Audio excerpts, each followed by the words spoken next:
What is up, guys? Welcome back to another episode of Dingus and the Dingus. Today we're doing Saturday Thoughts. Now, Saturday Thoughts was something I did a while back, almost 6 months ago now. Hard to believe. It was pretty well received, and then for whatever reason I stopped doing Saturday Thoughts. So we're going to try this again. If you guys like doing Saturday Thoughts, please let me know down in the comment section. Give with a like rating, comment, let me know. See if we want to make this thing again. But today, as you can see from the video title down at the bottom of the screen, we're going to be talking about my experience with the H1N1V or swine flu that happened way back in 2009. 2009 is when I got it. No, I guess it was 2010. It happened late 2009, early 2010. So anyway, if you don't know what swine flu was, or you were too young to remember what swine flu was, basically swine flu was like a pandemic that happened 11 years ago. It happened when I believe I was in middle school at the time, and it also coincided with the 2010 Olympic Games in Vancouver, which was very exciting. And I remember there really wasn't this much panic as there is with this one. This coronavirus has got a lot of panic. It's got a lot of people quarantined. I don't remember that being a thing back in 2010. I remember people being scared. I remember them trying to figure out where it came from. I think it ended up coming from pigs in Mexico is where it ended up originating from. But never mind that. It was all over the place, and it was another one of those respiratory diseases where if you got it, you felt sick, you had a fever. And what ended up happening is they came out with a vaccine, which was crazy. I believe at least they came out with the vaccine. But implementation was slow, if I kind of remember right. Again, I was like in middle school, but what ended up, I believe, happening is that because it was so slow to implement, many people got it.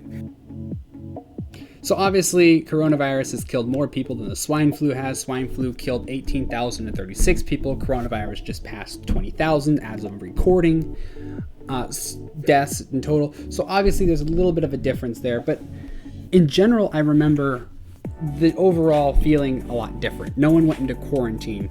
So that kind of sets the scene for where the United States and the world was. You had Olympics. Barack Obama had just been elected president of the United States. There was a lot kind of happening. And then this flu kind of swept in. And unlike coronavirus, things pretty much went roughly as normal. Some people took precautions, kind of like what we're doing now, and it became a global pandemic. But again, there wasn't that overall sense of urgency to defeat it as there is with coronavirus.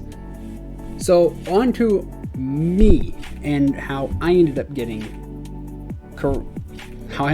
swine flu. I haven't gotten corona yet, thank gosh.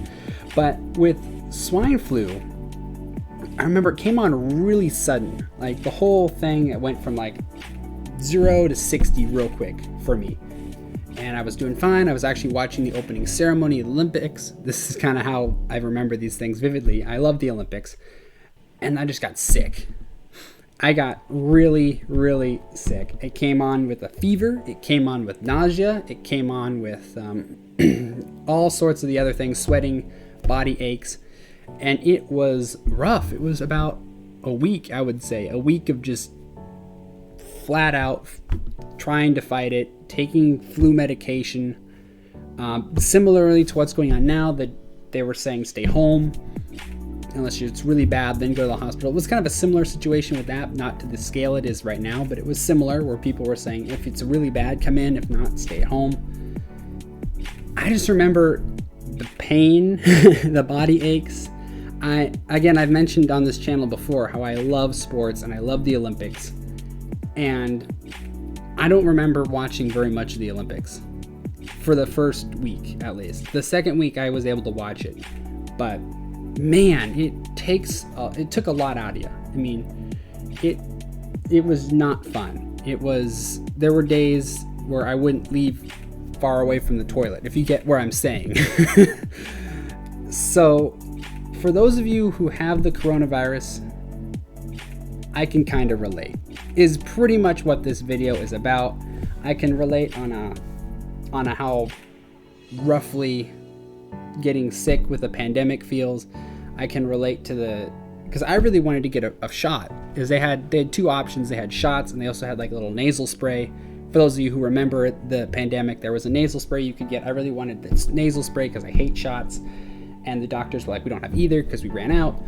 And so I feel you. I really do. I've been in a similar situation, not in the exact situation per se, but I've been there in that type of environment, and it is not fun. So for those of you who are worried about it, stay vigilant. For those of you who are at high risk, stay home, please. Protect yourself, because coronavirus is not swine flu. It is worse. No matter how many your politicians say, oh, it's just like swine flu, it's worse by a long shot. We haven't even hit the peak yet, and we've already passed swine flu deaths, and it's rising every day. In some cases like New York, I've heard it's doubling every 3 days. That's crazy. In general, stay home, self-quarantine, listen to the doctors and local officials if they say stay home. For those of you who have the virus, stay strong. You'll get through this, and we'll all get back to normal eventually. This will have to pass. So just overall, this is like kind of a relatable video, kind of just a help you get better video. Really just know that we're all pulling for you, all of us. That about wraps up this video. I know it's a short video, I know it's a weird video, but I felt like I kind of had to tell my experience with a somewhat comparable thing that has happened in my life to kind of relate to some of you people out there. Not because I necessarily have to, but because I feel like it's kind of like a I've been there type of thing. Anyway, so if you like this kind of thing, doing Saturday thoughts, let me know down in the comment section below. Tell me if we should continue doing this, or restart this, I should say, because it used to be a thing. And just let me know how you're coping with quarantine and coronavirus and all that stuff. So once again, thank you so much for watching. Remember to like, subscribe, and comment your favorite part. And as always, we will see y'all in the next video. We out.